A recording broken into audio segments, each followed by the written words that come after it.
नमस्कार, technical analysis के इस 8th एपिसोड में आपका स्वागत है। पिछले कुछ एपिसोड से हम अलग अलग पैटर्न्स को समझ रहे हैं और इस लेक्चर में भी हम कुछ पैटर्न्स को समझेंगे। देखो, एक बार ये सारे पैटर्न्स हो जाए तो आपको कैंडलस्टिक चार्ट रीड करना बहुत आसान जाएगा।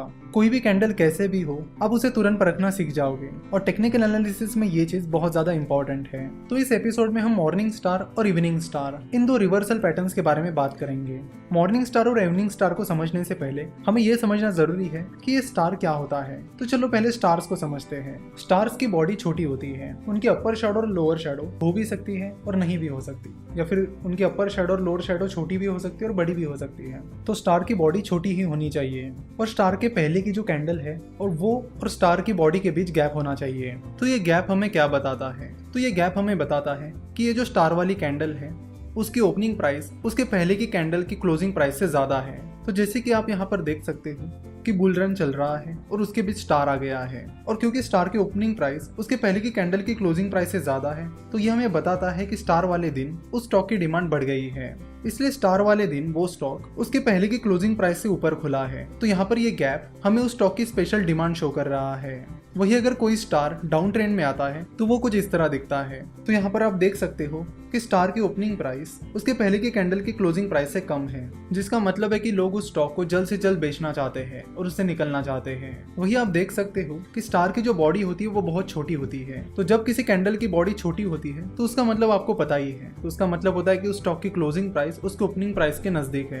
यानी स्टॉक में मूवमेंट अगर हुआ भी है तो भी वो स्टॉक दिन के आखिर में जाकर उसके ओपनिंग प्राइस के पास जाकर ही क्लोज हुआ। तो जब भी किसी कैंडल की बॉडी स्मॉल होती है तो उससे हमें पता चलता है कि उस स्टॉक में अनसर्टेनिटी चल रही है। ना बुल्स अपने मोमेंटम को बनाए रख पा रहे हैं, ना ही बियर्स। अगर कोई स्टार अप ट्रेंड के दौरान आता है तो वो हमें बताता है कि उस स्टॉक में अनसर्टेनिटी आ रही है, क्योंकि स्टार वाले दिन ना बुल्स उस स्टॉक को कंट्रोल कर पाए ना ही बियर्स। वही अगर स्टार डाउन ट्रेंड के बीच आता है तो भी वो यही बताता है कि उस स्टॉक में अनसर्टेनिटी चल रही है। ना ही बुल्स उस स्टॉक को कंट्रोल कर पा रहे हैं ना ही बियर्स। चलो तो बात करते हैं मॉर्निंग स्टार के बारे में, इवनिंग स्टार के बारे में और कुछ और स्टार्स के बारे में। मॉर्निंग स्टार कुछ इस तरह दिखता है। अब तक जितने भी पैटर्न्स हमने देखे उसमें एक या दो कैंडल्स थी, पर इस पैटर्न में 3 कैंडल्स है। चलो तो देखते हैं कि इन 3 कैंडल्स का मीनिंग क्या होता है और मॉर्निंग स्टार का मीनिंग क्या होता है।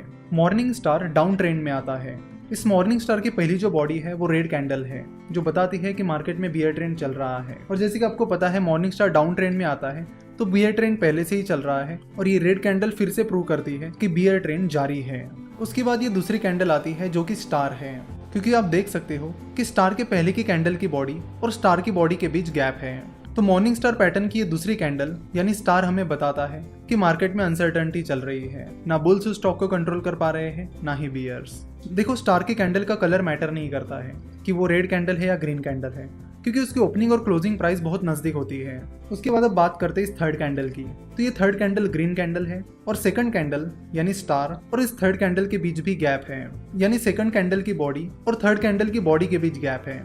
तो मॉर्निंग स्टार पैटर्न में एक चीज जरूरी है कि पहली कैंडल और दूसरी कैंडल की बॉडी के बीच गैप होना चाहिए और दूसरी कैंडल और तीसरी कैंडल की बॉडी के बीच गैप होना चाहिए। उनकी शैडो से ज्यादा फर्क नहीं पड़ता। अगर पहले कैंडल की शैडो दूसरी कैंडल की शैडो में या बॉडी तक जा रही है तो उससे ज्यादा फर्क नहीं पड़ता है। बस पहली कैंडल और दूसरी कैंडल की बॉडी के बीच गैप होना चाहिए और दूसरी कैंडल और तीसरी कैंडल की बॉडी के बीच गैप होना चाहिए। तो मॉर्निंग स्टार इस तरह बनता है। जैसे कि आप देख सकते हो कि इस थर्ड कैंडल की बॉडी उस पहले कैंडल की बॉडी के अंदर है। तो स्टार के बाद ये थर्ड कैंडल हमें बताती है कि बुल्स ने उस स्टॉक में एंट्री कर ली है, क्योंकि आप देख सकते हो कि इस थर्ड कैंडल और सेकंड कैंडल के बीच गैप है, जिसका ये मतलब है कि इस थर्ड कैंडल की ओपनिंग प्राइस उसके पहले की कैंडल की क्लोजिंग प्राइस से ज्यादा है। यानी कि दिन की शुरुआत में ही बुल्स ने उस स्टॉक में एंट्री कर ली है और उन्होंने अपना मोमेंटम बनाए रखा, क्योंकि आप देख सकते हो कि उस थर्ड कैंडल की ओपनिंग प्राइस और क्लोजिंग प्राइस के बीच काफी अच्छा गैप है। सो इट शोज कि बुल्स ने उस स्टॉक में एंट्री कर ली है और अपना मोमेंटम भी बनाए रखा है। तो मॉर्निंग स्टार पैटर्न हमें बताता है कि वो स्टॉक रिवर्स होने जा रहा है, उस स्टॉक का पैटर्न चेंज हो रहा है और बियर्स ट्रेंड यानी डाउन ट्रेंड अप ट्रेंड की तरफ जा रहा है, जिसका फायदा ट्रेडर्स उस स्टॉक को खरीद कर सकते हैं। ट्रेडर्स या तो उस थर्ड कैंडल के दिन उस स्टॉक को खरीद सकते हैं या फिर पूरा मॉर्निंग स्टार तैयार होने के बाद अगले दिन उस स्टॉक में एंट्री ले सकते हैं। इन तीनों कैंडल में से जिस कैंडल का लो सबसे कम रहेगा उसे ट्रेडर्स अपना स्टॉप लॉस रख सकते हैं। तो मॉर्निंग स्टार हमें बाइंग अपॉर्चुनिटीज के बारे में बताता है और मॉर्निंग स्टार हमेशा डाउन ट्रेंड में आता है। आई होप आपको मॉर्निंग स्टार अच्छे से समझ आया होगा। अब बात करते हैं इवनिंग स्टार के बारे में। इवनिंग स्टार मॉर्निंग स्टार के अपोजिट होता है। और इवनिंग स्टार हमें सेलिंग अपॉर्चुनिटीज के बारे में बताता है, यानी शॉर्ट सेलिंग अपॉर्चुनिटीज के बारे में बताता है। तो आप समझ ही गए होंगे कि इवनिंग स्टार अप ट्रेंड में आता है, यानी राइजिंग ट्रेंड के दौरान आता है। इवनिंग स्टार कुछ इस तरह दिखता है, जिसमें भी 3 कैंडल्स होती है। पहली ग्रीन कैंडल, दूसरा होता है स्टार और तीसरी कैंडल होती है रेड कैंडल। चलो अब इवनिंग स्टार का पैटर्न और मीनिंग समझ लेते हैं और ये भी समझ लेते हैं कि इवनिंग स्टार हमें क्या इंडिकेशन देता है। तो जैसे कि आप देख सकते हो कि मार्केट में बुल ट्रेंड चल रहा है, यानी अप ट्रेंड चल रहा है। उसके बीच एक ग्रीन कैंडल आई जिसमें हमने बताया कि बुल ट्रेंड लगातार चल रहा है। उसके बाद जो सेकंड कैंडल है वो स्टार है, क्योंकि स्टार और उसके पहले के कैंडल की बॉडी के बीच गैप है। तो इस बुलिश ट्रेंड के बीच स्टार आने से हमें ये पता चलता है कि मार्केट में अनसर्टेनिटी आ गई है, क्योंकि स्टार वाली कैंडल के दिन ना बुल उस स्टॉक को कंट्रोल कर पाए ना ही बियर्स। और फिर तीसरी कैंडल जो है वो रेड कैंडल है, जिसकी बॉडी पहली कैंडल की बॉडी के बीच समाई हुई है। और खास बात यह है कि ये जो थर्ड कैंडल है वो रेड कैंडल है। तो इस थर्ड कैंडल से हमें ये पता चला है कि मार्केट में बियर्स ने एंट्री की है, और ना कि सिर्फ एंट्री की है, उन्होंने अपना मोमेंटम पूरे दिन में बनाए रखा और आखिर में उस पर्टिकुलर स्टॉक की प्राइस काफी नीचे जाकर क्लोज हुई। तो इस तरह इवनिंग स्टार हमें बताता है कि बुल ट्रेंड समाप्त हो रहा है और बियर ट्रेंड शुरू हो रहा है, जिसकी वजह से उस स्टॉक में सेलिंग अपॉर्चुनिटीज बनती हुई दिखाई दे रही है, जिसका फायदा ट्रेडर्स उस स्टॉक को शॉर्ट सेल करके ले सकते हैं। यानी ट्रेडर्स पहले उस स्टॉक को सेल करके फिर खरीद कर उस स्टॉक में प्रॉफिट कमा सकते हैं।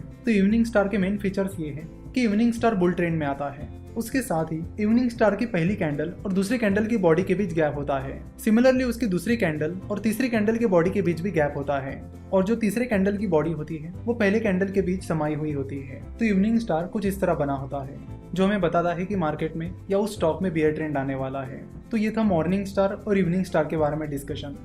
अगर मॉर्निंग स्टार की जो सेकंड कैंडल होती है जो कि स्टार होता है, उसकी जगह वहां पर स्टार की बजाय दोजी रहेगा तो उसे मॉर्निंग दोजी स्टार कहा जाएगा। सिमिलरली इवनिंग स्टार में सेकंड कैंडल यानी स्टार की जगह दोजी रहता है तो उसे इवनिंग दोजी स्टार कहा जाएगा।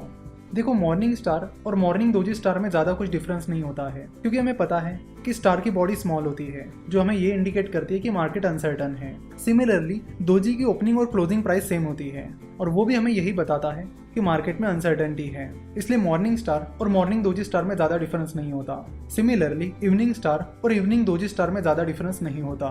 तो आशा करता हूँ कि आपको आज के पैटर्न समझ में आए होंगे, जो कि morning star, evening star, morning doji star और इवनिंग दोजी स्टार थे।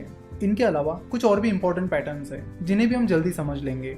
आपने देखा होगा कि धीरे धीरे इन पैटर्न्स को समझते समझते हम हर एक कैंडल को परखना सीख गए हैं। अब किसी भी कैंडल के बाद कोई भी कैंडल आ जाए, हम बता सकते हैं कि मार्केट में क्या हो रहा है, कब बुल्स उस स्टॉक पर कंट्रोल कर रहे हैं, कब बियर्स उस स्टॉक पर कंट्रोल कर रहे हैं, एक्सेट्रा। तो इन पैटर्न्स की मदद से हम धीरे धीरे कैंडल्स को पूरी तरह समझने की कोशिश कर रहे हैं। तो अगले कुछ एपिसोड्स में हम कुछ इंटरेस्टिंग पैटर्न्स को समझ लेंगे और उसके बाद हम टेक्निकल एनालिसिस की बाकी चीजें भी देखेंगे। आशा करता हूँ कि आपको ये एपिसोड पसंद आया होगा। हमसे जुड़े रहने के लिए आप हमें फेसबुक, ट्विटर और इंस्टाग्राम पर फॉलो कर सकते हो। हमसे जुड़े रहने के लिए आपका बहुत बहुत धन्यवाद।